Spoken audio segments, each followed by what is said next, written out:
Hello students, welcome back to Hindi mirror channel. सभी students का Hindi mirror पर फिर से स्वागत है।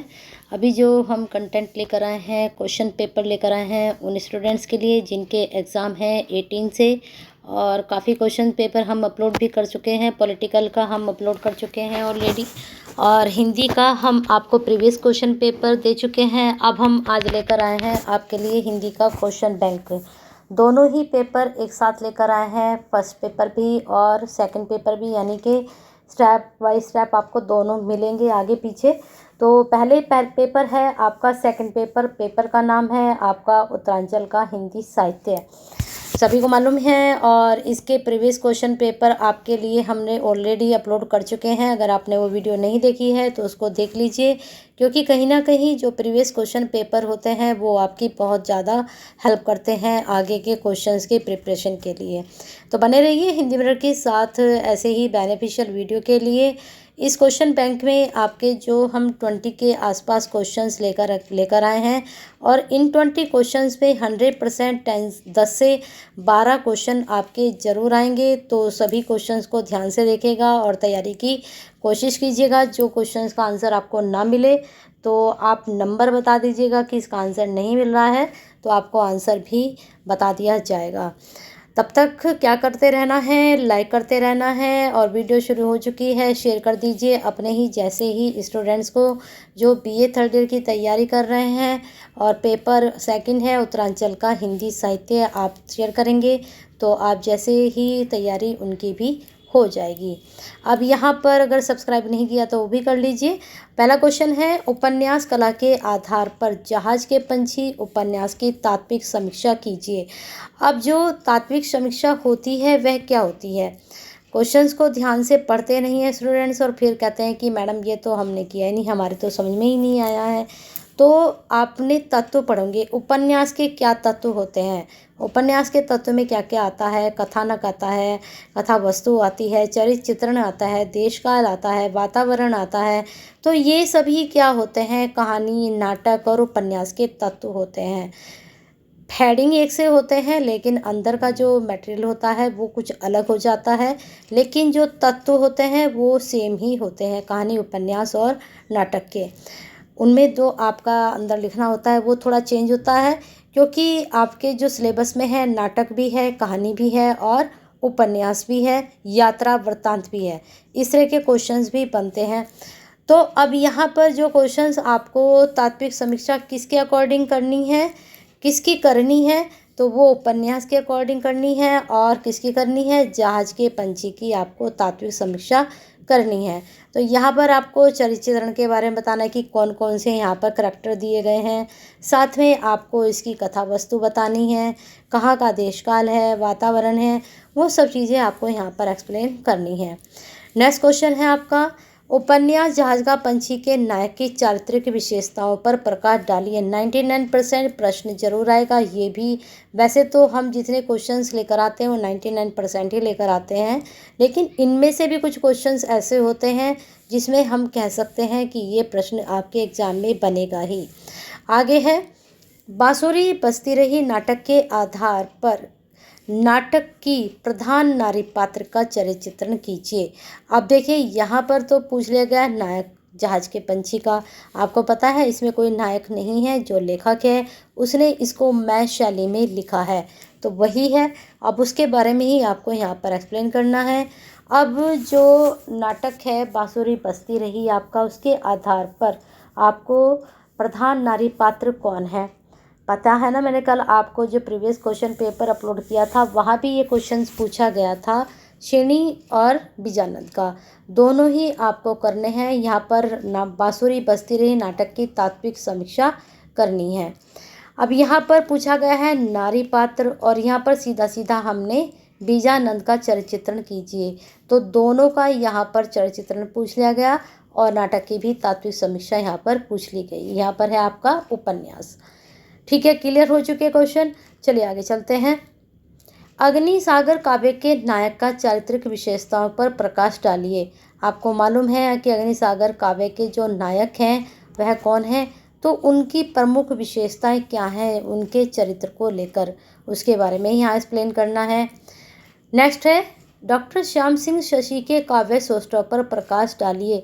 अब ये काव्य सौष्ठव क्या होता है, जो उनके काव्य की विशेषताएं हैं उसके बारे में आपको बताना है। ये आपके सिलेबस में कविता है ना इनकी।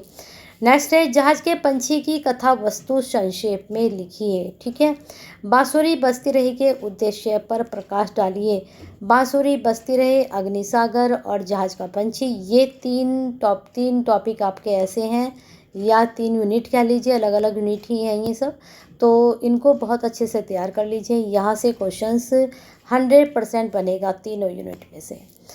आगे चलते हैं। अग्निसागर महाकाव्य की दिशाबद्ध सर्गबद्ध कथा संक्षेप में लिखिए। तो जो पूरा आपको मालूम ही है, ये 10 दिशाओं में डिवाइड है।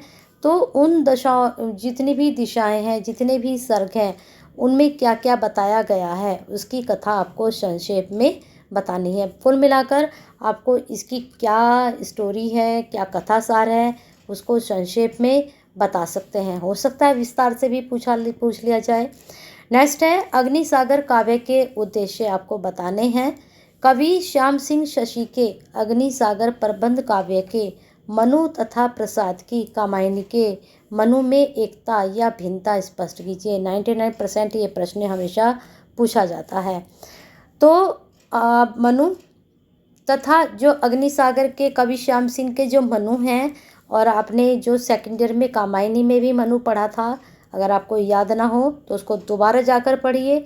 उस मनु में और इस मनु में क्या समानताएं हैं और क्या भिन्नताएं हैं, ये आपको बताना है। नेक्स्ट क्वेश्चन है आपका, यहाँ पर पूछा गया है 13 में, मनु द्वारा की गई 10 द्वारों की व्याख्या संक्षेप में अपने शब्दों में कीजिए। लेकिन यहाँ पर पूछ रही हूँ मैं संक्षेप में, हो सकता है विस्तार से आपसे पूछ ली जाए, और ये भी हो सकता है 10 द्वारों में से सिर्फ एक द्वार के बारे में आपसे पूछ लिया जाए, एक सोपान के बारे में आपसे पर्टिकुलर आपसे नाम देकर पूछ लिया जाए।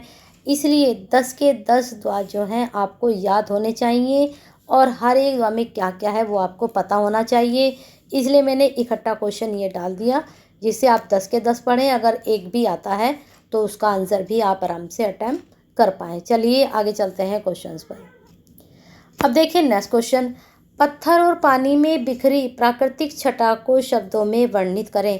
अब आपको थोड़ा सा भी अगर ध्यान हो तो कल जो मैं प्रीवियस क्वेश्चन मैंने आपको अपलोड किया था, वहाँ पर पत्थर और पानी का जो प्रकृति वर्णन पूछा गया था, किस तरह की प्रकृति वर्णन किया गया, तो मैंने आपको समझाया भी था। अब यहाँ पर देखिए थोड़ा सा चेंजिंग हो गया। प्राकृतिक छटा किस प्रकार का वहाँ प्राकृतिक वातावरण था, उसको अपने शब्दों में आपको वर्णन करना है। प्रश्न एक ही है, वहाँ भी पूछा गया, यहाँ भी पूछा गया, लेकिन पूछने का तरीका पूछ लिया गया। और दूसरा, यहाँ पर एक ही टॉपिक है प्रकृति, तो वहाँ की जो प्रकृति थी उसको अच्छे से पढ़ लीजिए, प्रश्न वहाँ से जरूर बनेगा। नेक्स्ट है, श्री सुभाष पंत के कृतित्व पर प्रकाश डालिए। वही उनका जो जीवन परिचय है उसको आप अच्छे से पढ़ लीजिए, पूरा जीवन परिचय, और उनकी जो रचनाएं हैं, क्या काम किया है उन्होंने, वो सारा आप तैयार कर लीजिए। नेक्स्ट है, सुभाष पंत द्वारा रचित कहानी रोटी की महक का सारांश संक्षेप में लिखिए। एक नाम एक विश्वास कहानी का सारांश संक्षेप में लिखिए। नेक्स्ट है आपका, कहानी नए किस्से का जन्म, सारांश संक्षेप में लिखिए। सारी कहानियाँ मैंने इसलिए दे दी क्योंकि अगर आप कहानी पढ़ेंगे तो क्या होगा, इनमें से किस तरह से भी क्वेश्चंस बने आप आराम से उसको अटेम्प्ट कर लेंगे। सारांश पता है तो कहीं से भी क्वेश्चन किसी भी पात्र का आए, किसी भी चरित्र आए, तो आप आराम से कर सकते हो। और ये तीनों कहानी बहुत इंपॉर्टेंट है, एक नाम एक विश्वास, एक नई कहानी नए किस्से का जन्म, और साथ में आप क्या सुभाष पंत की जरूर कर लीजिएगा, रोटी की महक। नेक्स्ट है आपका, रत्नांबर दत्त चंदोल के कृतित्व पर प्रकाश डालिए। छुपन छुपाई क्या है, ये क्वेश्चन आपका प्रीवियस क्वेश्चन पेपर में भी पूछा गया है। यहाँ मैंने दूसरे तरीके से पूछा, वहाँ पर दूसरे तरीके से पूछा, लेकिन छुपन छुपाई पढ़ लीजिए तो क्वेश्चन कैसे भी बने आप आराम से अटेम्प्ट कर सकते हैं।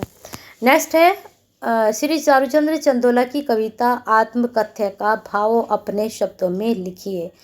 तो क्या कहना चाहता है कवि इस कविता के माध्यम से, आत्मकथ्य के माध्यम से। कविता को पढ़ लीजिए, फिर आपको पता चल जाएगा कि कवि का भाव क्या रहा है लिखने का। तो उसको अपने शब्दों में आप एक्सप्लेन कर सकते हो। तो हमने 20 क्वेश्चन कहे थे, 21 आप तक पहुंच चुके हैं और इन 21 में से 100% क्वेश्चन ज़रूर आएंगे। सारे तो नहीं कह सकती, लेकिन इतने ज़रूर आ जाएंगे कि आपके पास आउट यानी कि 60 अबाव आराम से यहाँ से बन सकते हैं, अगर आप तैयारी अच्छे से करते हैं। कहना वही है कि तैयारी अगर अच्छी है तो कहीं से भी पढ़िए, कैसे भी पढ़िए, आपके 60 अबाव आराम से ही बनते हैं। तो बने रहिए आप भी हिंदी मिनट के साथ, लाइक शेयर करते रहिए और अभी तक सब्सक्राइब नहीं किया तो कर लीजिए और बेल आइकन के साथ साथ एक कमेंट बॉक्स में कमेंट भी ज़रूर कर दीजिए।